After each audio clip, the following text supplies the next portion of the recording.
कई बार आप अपने दिन में इस तरह के सेंटेंसेस बोलते हैं जैसे कि काम को करने देता है या फिर नहीं करने देता है, तो वहां पर उन सभी सेंटेंसेस को बनाने के लिए हमें लेट की हेल्प लेनी पड़ती है। अच्छा, कई बार आपने इस तरह के सेंटेंसेस तो सुने होंगे, लेट मी नो या फिर लेट मी चेक या फिर लेट मी सी, है ना। आपने जरूर कहीं ना कहीं ये वर्ड्स, ये सेंटेंसेस सुने होंगे। तो यहाँ पर जैसे लेट मी नो है, लेट मी नो का मतलब होता है मुझे बता देना, मुझे बता देना। लेट मी चेक का मतलब होता है मुझे देखने दो, और ये दूसरा है लेट मी सी, इसका मतलब होता है मुझे देखने दो। यहाँ पर लेट मी चेक और लेट मी सी दोनों का ही मतलब है मुझे देखने दो। तो फिर इनमें अंतर क्या है? हिंदी में देखने में दोनों एक जैसे लग सकते हैं, इंग्लिश में इन दोनों में क्या अंतर है? लेट मी चेक, तो चेक का मतलब क्या होता है? कोई चीज चेक करना, किसी चीज की जांच करना, है ना। और सी का मतलब होता है कोई चीज देखना। तो यहाँ पर तो देखने वाला देखना है और यहाँ पर चेक करने वाला देखना है। जब आप किसी चीज को चेक करते हैं तो बोलते हैं ना मुझे चेक करने दो, मुझे देखने दो, तो यहाँ पर वो वाला सेंटेंस है। तो समझ में आ गया किस तरह से आप बनाते हैं। चलिए, लेट को हम बेसिक से एडवांस लेवल तक पढ़ेंगे। तो वीडियो को हम शुरू करते हैं और अब हम जो टॉपिक पढ़ने वाले हैं उसमें हम सबसे पहले जो लेट है इसकी फॉर्म्स के बारे में देखेंगे। अच्छा, ये जो लेट की फॉर्म्स होती है ना, ये तीनों फॉर्म्स ही सेम होती हैं। फर्स्ट फॉर्म भी लेट है, सेकंड फॉर्म भी लेट है और थर्ड फॉर्म भी लेट है। लेकिन आपको एक बात याद रखनी है कि एक ऐसी जगह है जहां पर लेट नहीं बल्कि लेट्स का इस्तेमाल होता है, और इस जगह में क्या करते हैं, यहां पर आप यूज करेंगे थर्ड पर्सन सिंगुलर सब्जेक्ट का। थर्ड पर्सन सिंगुलर सब्जेक्ट क्या होते हैं? थर्ड पर्सन सिंगुलर सब्जेक्ट होते हैं आपके ही, सी, इट और किसी व्यक्ति का नाम। जब भी आपको ही, सी, इट या किसी व्यक्ति का नाम दिखाई दे, यदि वो सिंगुलर है तो आपको लेट्स का इस्तेमाल करना है, ठीक है। तो सबसे पहले हम इसके जो रूल्स हैं उसको देखेंगे, इसके सेंटेंस को बनाने का स्ट्रक्चर देखेंगे। तो ये तो अभी हमने सीखा है कि काम को करने दिया जाता है या फिर काम को नहीं करने दिया जाता है, वहां पर हम लेट का इस्तेमाल करते हैं। तो जो पहला इसका रूल है उसमें हम क्या करेंगे, सबसे पहले सब्जेक्ट लगाएंगे, फिर हेल्पिंग वर्ब लगाएंगे, फिर लेट लगाएंगे और उसके बाद ऑब्जेक्टिव केस आएगा, जैसे मी हो गया, अस हो गया, हिम हर हो गया, उसके बाद वर्ब आएगी। और जो इसका सेकंड रूल है उसमें हम लेट को सबसे पहले लगा देते हैं, जबकि इसमें सबसे पहले सब्जेक्ट लगता है, उसके बाद आपका ऑब्जेक्टिव केस आएगा। ये यहां से स्टार्ट होता है, यहां से आगे का सबसे पहले लेट, फिर ऑब्जेक्टिव केस और उसके बाद जो भी सेंटेंसेज आगे हैं, जो भी वर्ड्स हैं उनको लिख देते हैं। ये यूज होगा किसी काम को करने दो वाले सेंस में, ठीक है। ऊपर वाला आपका टेंसेज के सेंटेंसेज को बनाने के काम आएगा। अब जैसे मैं पढ़ता हूं, ये वाला सिंपल सेंटेंस है, प्रेजेंट इंडेफिनिट का सिंपल है, मैं पढ़ता हूं, आई स्टडी, मुझे पढ़ने दिया जाता है, ठीक है। अब यहां पर देखिए मैं पढ़ता हूं मतलब मैं खुद पढ़ता हूं, मुझे कोई रोकता नहीं, कुछ नहीं होता। यहां पर मैंने लिख दिया मुझे पढ़ने दिया जाता है, यानी कि कहीं पर तो किसी लोगों को पढ़ने नहीं देते लेकिन मुझे तो पढ़ने दिया जाता है। तो कोई ना कोई तो है ना जो आपको पढ़ने देता है, तो बोल सकते हैं आई लेट स्टडी, है ना, वह मुझे पढ़ने देता है, वह मुझे पढ़ने देता है। तो कोई व्यक्ति हो सकता है, कोई भी है जो आपको पढ़ने देता है, तो आप बोल सकते हैं ही लेट्स मी स्टडी, ठीक है। तो इस तरह से आप लेट का इस्तेमाल करेंगे। इसका थोड़ा सा एडवांस यूज देखते हैं। यदि हम शुड के साथ लेट को लगाते हैं तो इसका क्या मीनिंग होता है? जब भी हम शुड के साथ लेट का इस्तेमाल करेंगे तो इसका मतलब होगा काम करने देना चाहिए, किसी व्यक्ति को कोई काम करने देना चाहिए, वहां पर हम शुड के साथ लेट का इस्तेमाल करते हैं। एग्जाम्पल देखिए, उसे इसे सोने देना चाहिए, उसे इसको सोने देना चाहिए, तो हमने बोल दिया ही should let him sleep, he should let him sleep, उसे इसको या फिर इसे सोने देना चाहिए। इसका मतलब क्या है कि वो इसको सोने नहीं दे रहा है, वो व्यक्ति इसको सोने नहीं दे रहा है ना। तो तब आप इसका इस्तेमाल करते हैं, किसी को कोई काम करने देना चाहिए, मतलब आप किसी को कोई शुड का इस्तेमाल कब करते हैं? जब किसी को कोई राय देते हैं। तो यहाँ पर भी तो राय दे रहे हैं भाई उसे नहीं, इसे सोने देना चाहिए, बेकार में वो इसको परेशान कर रहा है, तो बोल सकते हैं he should let him sleep, उसे इसे सोने देना चाहिए। उसे मुझे पढ़ने देना चाहिए, तो बोलेंगे she should let me study, she should let me study, उसे मुझे पढ़ने देना चाहिए। या फिर आपको कोई भी काम करने देना चाहिए, वहां पर आप ये जो पीछे की वर्ब है इसको चेंज करके बदल कर लिख सकते हैं, ठीक है। तो इस तरह से आप शुड के साथ लेट का इस्तेमाल करेंगे, किसी को कुछ करने देना चाहिए वाले सेंस में। नेक्स्ट है हैज हैव के साथ टू लगाकर और उसके बाद लेट लगाना, हैज टू लेट या हैव टू लेट, इस तरह से हम इसको किस तरह से यूज करेंगे। तो यहां पर है काम करने देना है, किसी को कोई काम करने देना है, वहां पर आप इनका इस्तेमाल करते हैं। जैसे कि मुझे उसे बोलने देना है, मुझे उसे बोलने देना है, तो मैं बोल सकता हूं I have to let him speak, I have to let him speak, मुझे उसे बोलने देना है। हमने उनको जाने देना है, यानी कि हमने उनको रोकना नहीं है, हमने उनको जाने देना है। तो बोल सकते हैं we have to let them go, we have to let them go, हमने उनको जाने देना है। तो किसी को कोई काम करने देना है, वहां पर आप हैज हैव टू के साथ किसका इस्तेमाल कर सकते हैं, लेट का इस्तेमाल कर सकते हैं। मुझे उसे पढ़ने देना है, तो इस तरह से बोल सकते हैं I have to let him study, इस तरह से। तो कोई भी आप कोई भी कार्य बोल सकते हैं जो आपको करने देना है। आप सिर्फ इस स्ट्रक्चर को याद रखना जब भी आपको इस तरह के सेंटेंसेस बनाने हो।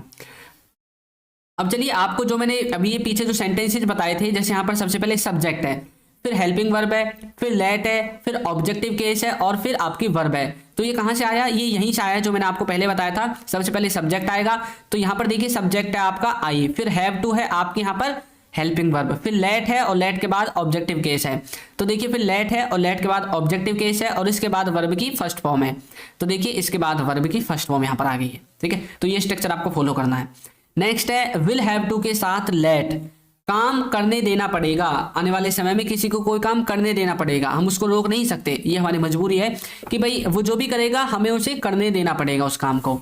स्ट्रक्चर देखिए, मुझे उसे बोलने देना पड़ेगा, यानी कि मैं उसको बोलने से रोक नहीं सकता, मुझे उसे बोलने देना ही पड़ेगा। तो मैं बोल सकता हूँ I have to let him speak, I will have to let him speak, मुझे उसको बोलने देना पड़ेगा, हमने उनको जाने देना पड़ेगा। जो हमें ना, हम उनको जाने देना पड़ेगा, हम उनको रोक नहीं सकते, ये फ्यूचर की बातें हो रही हैं। तो बोल सकते हैं we will have to let them go, we will have to let them go, हमने उनको जाने देना पड़ेगा। तो इस तरह से आप विल हैव टू का इस्तेमाल कर सकते हैं लेट के साथ। समझ में आ गया, किसी को कोई काम करने देना पड़ेगा आने वाले समय में। अच्छा, विल हैव टू का मतलब तो आप जानते होंगे, मैंने आपको कई बार पढ़ाया है, किसी को कोई काम करना पड़ेगा कोई काम आने वाले समय में, और जब लेट लगा तो करने देना पड़ेगा, है ना, हम उसको रोक नहीं सकते। यहाँ पर तो एक तरह से लगा लो कि एक फोर्स होता है, कोई किसी को करने देता है काम को, कोई किसी काम को नहीं करने देता है। तो कोई थर्ड पर्सन है जो उस काम को करने या नहीं करने के बीच में रुका हुआ है, अटका हुआ है ना, जिसकी परमिशन मिलने के बाद वो काम होता है या नहीं होता है। तो इस तरह से आप विल हैव टू का इस्तेमाल करेंगे लेट के साथ।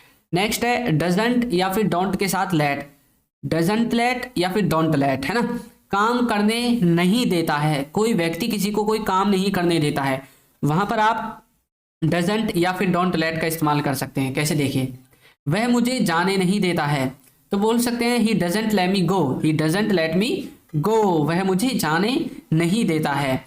आप मुझे देखने नहीं देते हो, तो बोल सकते हैं you don't let me watch, you don't let me watch, आप मुझे देखने नहीं देते हो। तो कोई व्यक्ति किसी को कुछ करने नहीं देता है, वहां पर आप इसका इस्तेमाल करेंगे। यहां पर एक चीज आपको याद रखनी है, डू और डज का इस्तेमाल। डू और डज कहां पर इस्तेमाल होंगे, डज यूज होगा ही के साथ, सी के साथ और इट के साथ और किसी व्यक्ति के नाम के साथ, और डू यूज होगा ही, सी, इट और किसी व्यक्ति के नाम को छोड़कर जो भी बच जाता है, जैसे यू बच गया, आई बच गया, वी बच गया, दे बच गया, इन सब के साथ डू यूज होता है, ठीक है। और उसके साथ लास्ट में आपको लेट लगाना है, ठीक है। तो यहाँ पर मैंने लिख दिया है ही, सी, इट के साथ डज यूज होता है। नेक्स्ट है डिड नॉट प्लस लेट, इसका मतलब है कि काम को करने नहीं दिया, किसी व्यक्ति ने किसी को कोई काम नहीं करने दिया, वहां पर आप डिड के साथ नॉट लगाकर लेट का इस्तेमाल कर सकते हैं। जैसे कि उसने मुझे बोलने नहीं दिया, ही didn't let me speak, he didn't let me speak, उसने मुझको बोलने नहीं दिया, मैं बोलना चाहता था परंतु उसने मुझे बोलने नहीं दिया, ही डिडंट लेट मी स्पीक, ठीक है। राहुल ने उसे खेलने नहीं दिया, Rahul didn't let him play, Rahul didn't let him play, Rahul ने उन्हें उसे खेलने नहीं दिया।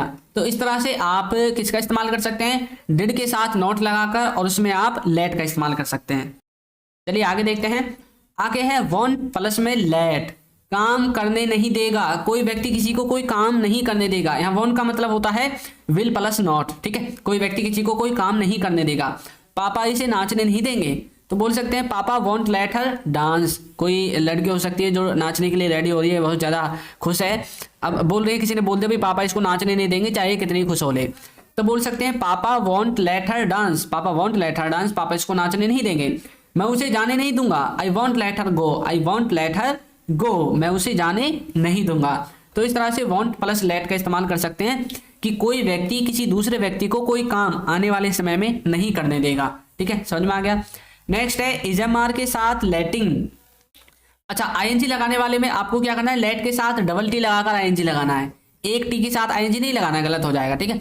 इजएमआर प्लस लेटिंग, काम करने दे रहा है, कोई व्यक्ति किसी को कोई काम करने दे रहा है, वहां पर आप इजएमआर के साथ लेटिंग का इस्तेमाल कर सकते हैं। पापा इसे नाचने दे रहे हैं, तो बोल सकते हैं पापा इज लेटिंग हर डांस, पापा इज लेटिंग हर डांस, पापा इसे नाचने दे रहे हैं।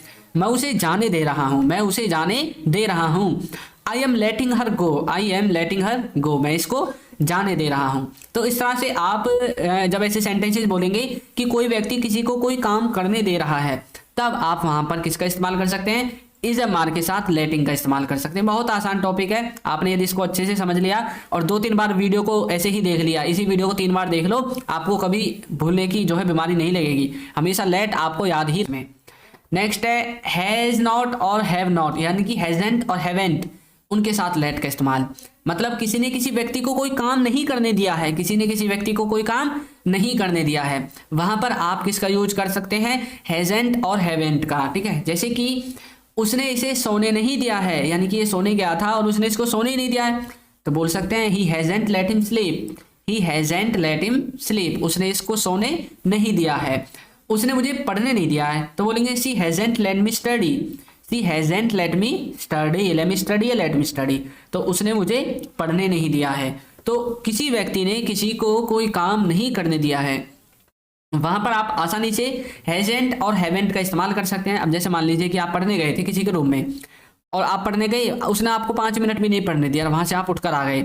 अब आपको पूछा जा रहा है कि भाई वहां से क्यों आ गए, आपने बोला उसने मुझे पढ़ने नहीं दिया, तो he hasn't let me study या सी हैजंट लेट मी स्टडी, उसने मुझको पढ़ने ही नहीं दिया, है ना। तो इस तरह से आप हैजेंट और हैवेंट का इस्तेमाल करेंगे।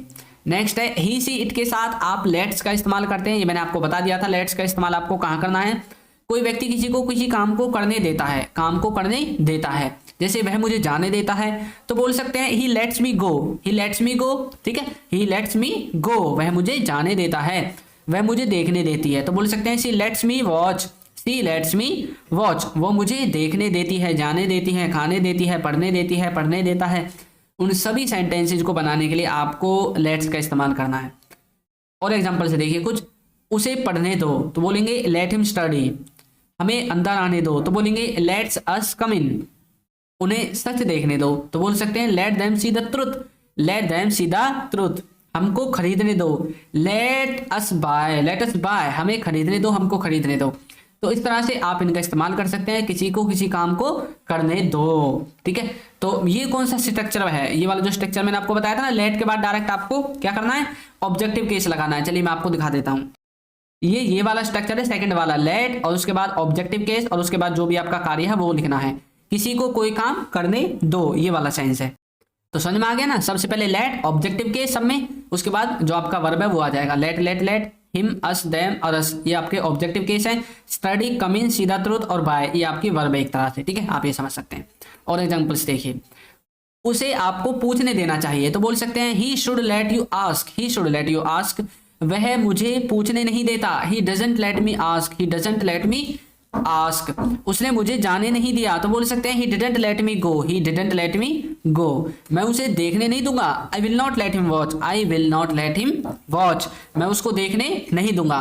तो इस तरह से आप लेट के एग्जांपल्स के साथ इन्हें समझ सकते हैं। अब आपकी प्रैक्टिस के लिए मैं सेंटेंस देता हूं, पापा हमें शादी में जाने दे रहे हैं, पापा हमें शादी में जाने दे रहे हैं, नीचे डिस्क्रिप्शन बॉक्स में मिल जाएगा, वहां से जाकर आप उसको परचेज कर सकते हैं। तो आपको ये वीडियो कैसी लगी है जरूर बताइएगा, और यदि अभी तक आपने हमारे चैनल को सब्सक्राइब नहीं किया है तो कर दीजिए, वीडियो को लाइक कर दीजिए और एक अच्छा सा कमेंट करना बिल्कुल ना भूलें। Thank you.